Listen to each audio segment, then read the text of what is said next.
Selma लेगरलोफ साहित्य के लिए पहला नोबेल पुरस्कार विजेता।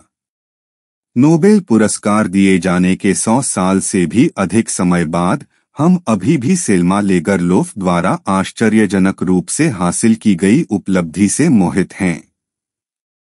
यह कैसे संभव था कि 19वीं सदी ने इस महिला को जन्म दिया, जिसके साहित्यिक जीवन के काम को स्वीडन की सीमाओं से परे दुनिया भर में वितरण मिला है।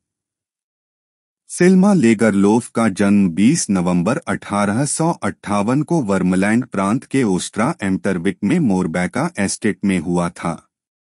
एक युवा लड़की के रूप में उन्होंने स्टॉकहोम में एक शिक्षक के रूप में प्रशिक्षण लेने के लिए मोरबैका छोड़ दिया। उन्होंने 1891 में अपने वर्मलैंड उपन्यास जोस्ता बर्लिन के साथ एक लेखक के रूप में अपनी शुरुआत की। उपन्यास का वर्षों में लगभग 50 भाषाओं में अनुवाद किया गया है। इसके बाद उनकी लघु कहानियों का संग्रह इनविजिबल बैंड्स 1894 और उपन्यास द मिरेकल्स ऑफ एंटीक्रिस्ट 1897 आया। सेल्मा लेगरलोफ ने महाकाव्य ऐतिहासिक कार्य जेरूसलम 1901 से 1902 के साथ अपनी सबसे बड़ी सफलता हासिल की, जिसमें उन्होंने स्वीडिश प्रांत दलारना से फिलिस्तीन में धार्मिक किसानों के एक समूह के प्रवास का वर्णन किया। उनके कई अन्य साहित्यिक कार्यों में उल्लेख के योग्य हैं the wonderful journey of little Nils Holgersson with the wild geese 1906 से 1907, जिसे स्वीडिश प्राथमिक स्कूल के छात्रों के लिए एक पाठक के रूप में कल्पना की गई थी और लगभग 60 भाषाओं में इसका अनुवाद किया गया है। The wagon of death 1912, the emperor of Portugal 1914 और ट्रिलॉजी द लोवेंसचोल्ड्स 1925 और 1928 के बीच प्रकाशित द जनरल्स रिंग, चार्लोट लोवेंसचोल्ड और अन्ना द दलारना की लड़की। सेल्मा लेगरलोफ की आत्मकथात्मक पुस्तकें 1922, 1930 और 1932 में प्रकाशित हुईं। उनके हजारों पत्रों में करीबी महिला विश्वासपात्रों के साथ कुछ पत्राचार हाल ही में प्रकाशित हुए हैं, जो सेल्मा लेगरलोफ के व्यक्तित्व पर एक नया प्रकाश डालते हैं।